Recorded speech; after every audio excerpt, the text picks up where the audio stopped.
I hear some former naval officials na kinausap natin, sabi nila, actually, in-expect natin na matagal na mawala yun. By miracle na lang nandun pa rin yung BRP Sierra Madre in light of lack of fortification. I mean, what is your read of there? Hindi naman. Kung wala naman fortification na paano hindi kung yung 6 years na yan, paano ano yan? Ano yan? Nag-survive yan? Very sturdy yan, LST yan eh. It's designed to be beached. So may mga ano yan, double compartments yan. So ano yan, sturdy siya. Tsaka nakapatong, nakasecure yan eh. Hindi yan ano.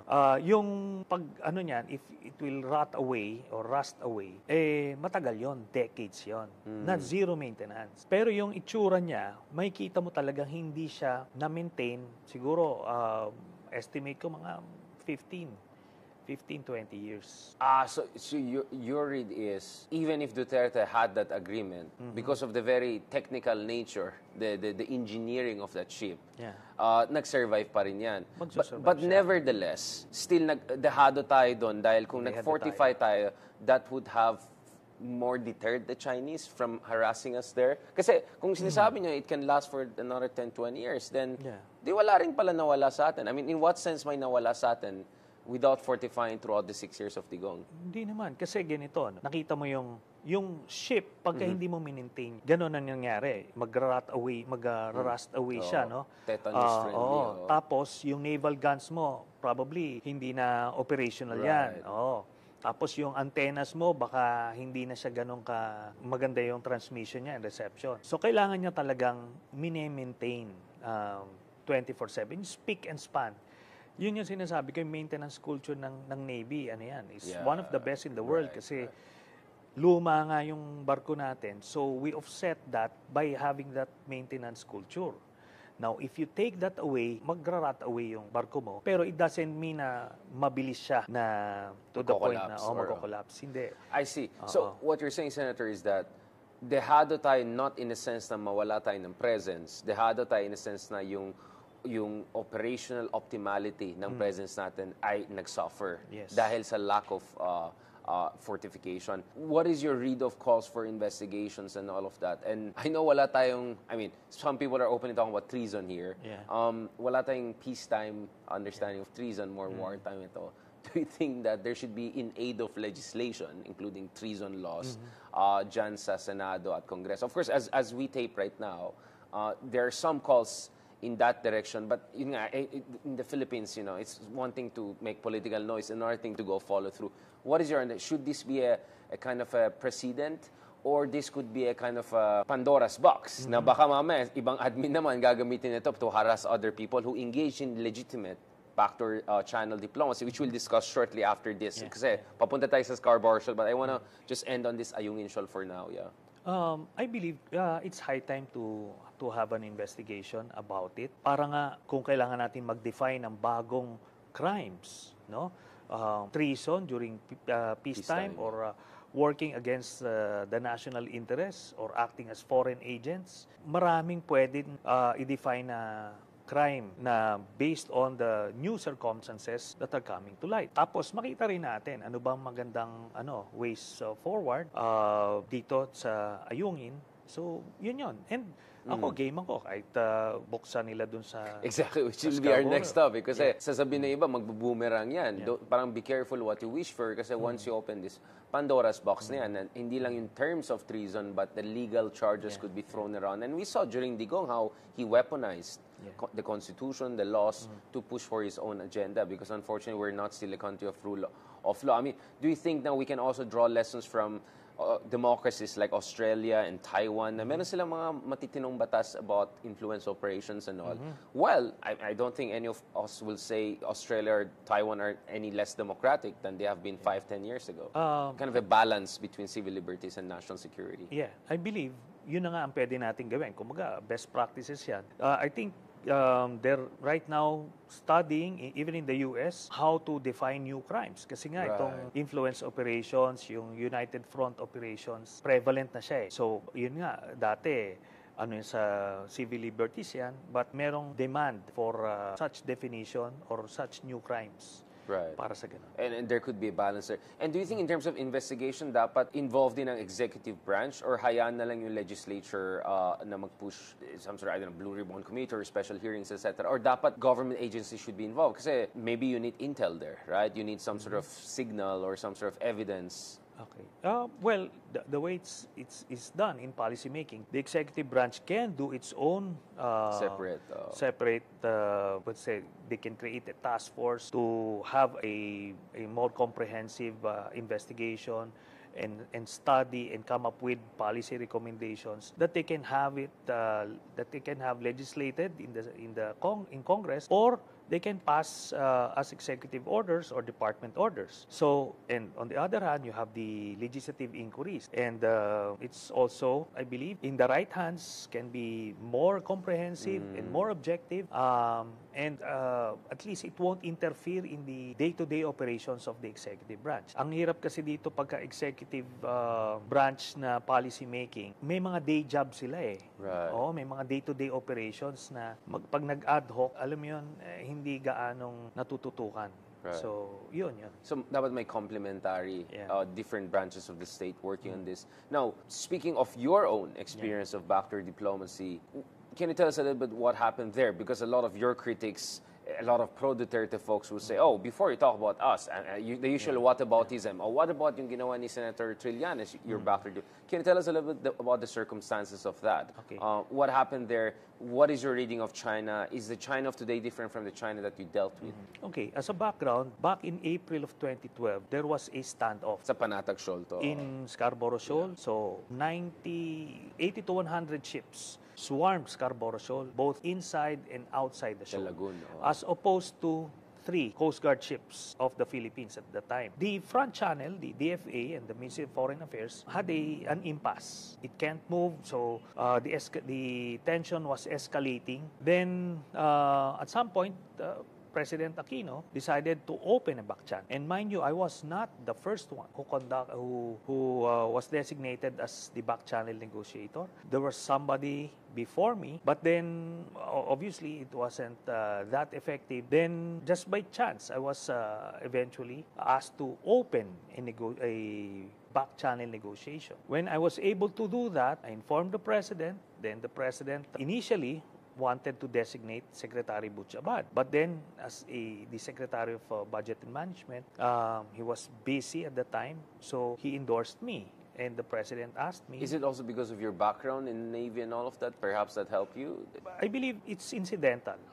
I was just there at the right time. In China, you mean? No, in the Philippines, in the Malacanang. Yeah. So, initially, I was there. It's the three of us talking. The President initially requested or wanted Secretary Butch Abad, but then he begged off and he endorsed me. So I was there. So the President asked me to be the back channel negotiator, and I did. I accepted.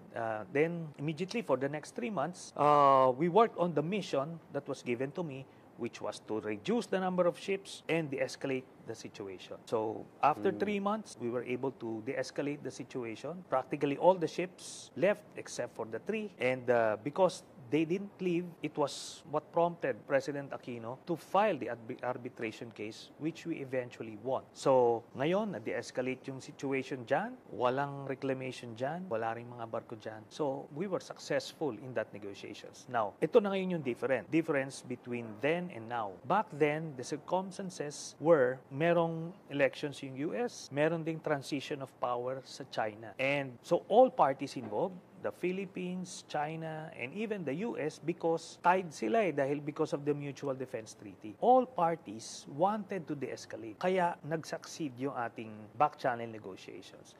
The thing about some people na pagka bilateral or back channel negotiations, iniisip kagad nila na matatalo kagad tayo. Hindi, depende sa circumstances yun. Bottom line, tignan natin. Ang mission natin, ganon, and it was achieved. Wala sila dun. Bakit nila sasabihin nila yun, umalis sila eh. If they say na, hindi, amin to, kagaya nung sa Mischief Reef yung ginawa nila, then dapat nagtayo na sila na installation dyan. So, ano lang kasi, during that time kasi nung back channel negotiations, nagkaroon ng mga intrigue lang eh. Kagaya nila, nila Enrile. Yeah, I wanted to ask about that. You had some back and forth with the then Senate President Corinne Paul. Well, he's still a legal advisor, Enril. Oo. What was that drama all about? Mukhang the health of the ambassador Yeah. in Beijing was affected. That was pretty nasty. I covered that. That was one of my first Yeah. articles. Yeah. But the problem there was, nag-PR operation sila. They You mean wanted to sow Pro-China intrigue. elements, you mean? Or, No. or people are critical of Ang nangyari kasi noon, domestically, may away yung Different factions. si Binay projecting to be the next president. So Yeah. may grupo na ganon. Then, even sa Senate, internally, I bolted the majority block sa bloke ni Enrile because I opposed yung kanyang paghati ng Camarines Sur. So, kumbaga, may ganon. And damay-damay. I was working on replacing him as the Senate President. So, nabalitaan. So, galit na galit siya sa akin. Mga ganon. Pero, ito yan. When I briefed the President and the Cabinet, he was seated beside me 2 months or 3 months before kami nagkaroon ng engagement sa Senate floor. So, he cannot feign ignorance about back channel. In the loop siya. You're saying he was in the loop siya. Yeah. And it was the President himself who told him, I authorized Senator Trillanes to open the to do the back channel negotiations. And I reported to them that we succeeded. Now, in the Senate, he was interpellating me, asking me, he wanted to expose details about the back channel. But of course, the confidential nature of such negotiations, plus it is outside the subject of the privilege speech that I made. And based on the rules of the Senate, you cannot ask the senator, the sponsor, questions outside the subject matter. It is out of order. So I cannot indulge him in that engagement because it is out of order. And it's confidential. Third one, the back channel negotiations were still ongoing. Right. And it can't be... So may sensitivity talaga yes, involved. so he just wanted to out me and sow intrigue. But then, that's it. Because during the Duterte administration, he was summoned several times. Show what you have against our back channel negotiations, but can't even present a shred of evidence. And mind you, they filed an espionage case against me, a treason case against me, but there's no evidence. They lost your documents that you were pardoned by former President No, Aquino. that's a different thing. Yeah. But they were like scraping the bottom for anything to pin you down. Yeah. So it was dismissed. The case was dismissed. They didn't even file a motion for reconsideration because what they have was only the intrigue sowed by Mr. Enrile and Mr. Duterte. So that's why I'm very confident and comfortable talking about these back channel negotiations because, as I often mention, it's one of the proudest moments of my political career. Yeah. Clearly, this was something big for you.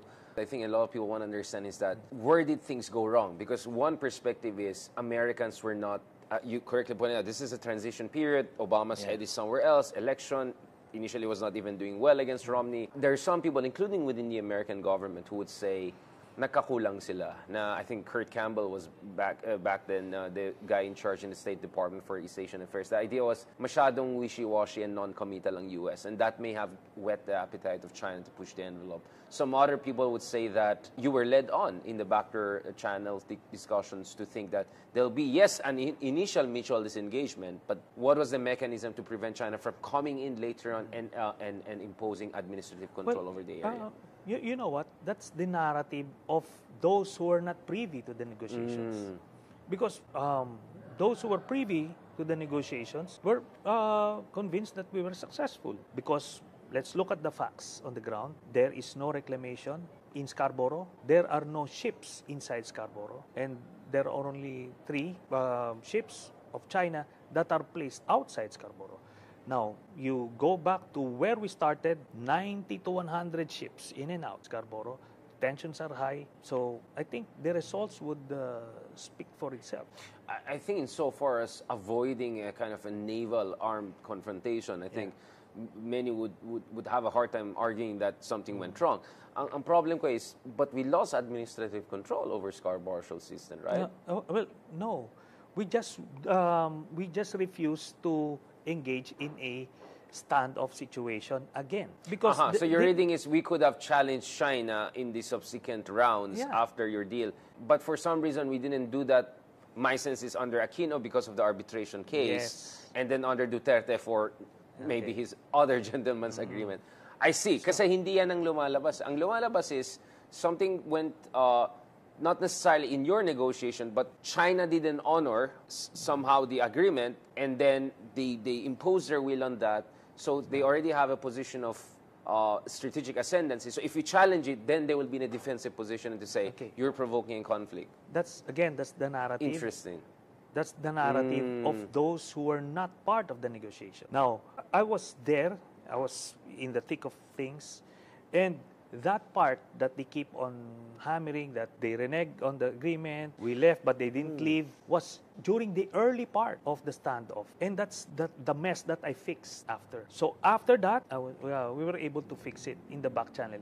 They eventually left because they did. So whenever they say, You mean the Armada left, the 80-200 left? yes, But they this, but over time, they would have those Coast Guard presence, and yours, ang sinasabi nyo is, tayo nagkakulang na hindi natin challenge yung mga Coast Guard presence nila. Is that the implication of what you're saying? Not really, because nagkandak ako ng Senate investigation a year after, and the Coast Guard and other security officials said yung fishermen were going in and out of the shoal. So there's no problem. I see. Kasi So the argument, yung administrative control na sinasabi nila, ando doon eh. So yung sinasabi nilang it was roped off, wala din. Lahat yun, these are narratives. False narratives, unfortunately, that the media is clinging to. Even Justice Carpio is clinging to that. well, I heard even Americans making argument along, including Not people really. who were...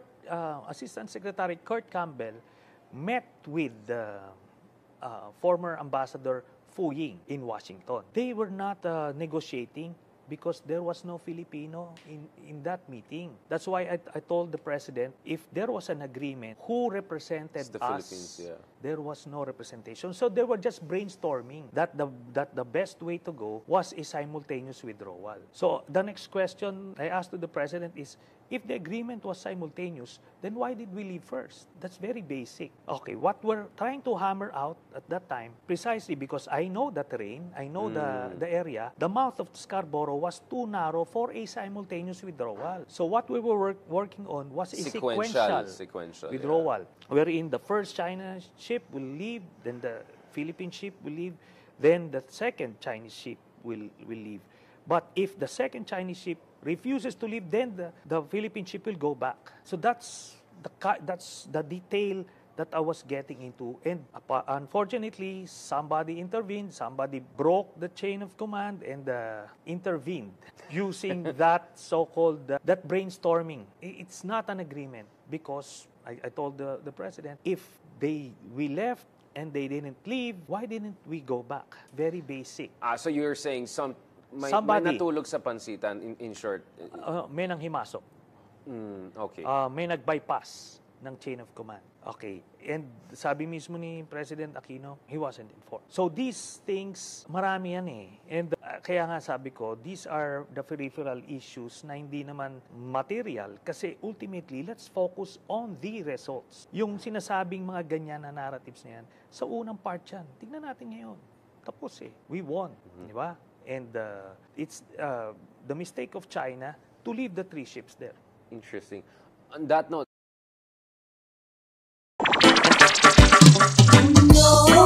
May hulanong salita na ang ibig sabihin dito ay ang pagkakaisa. Bunyog Party List.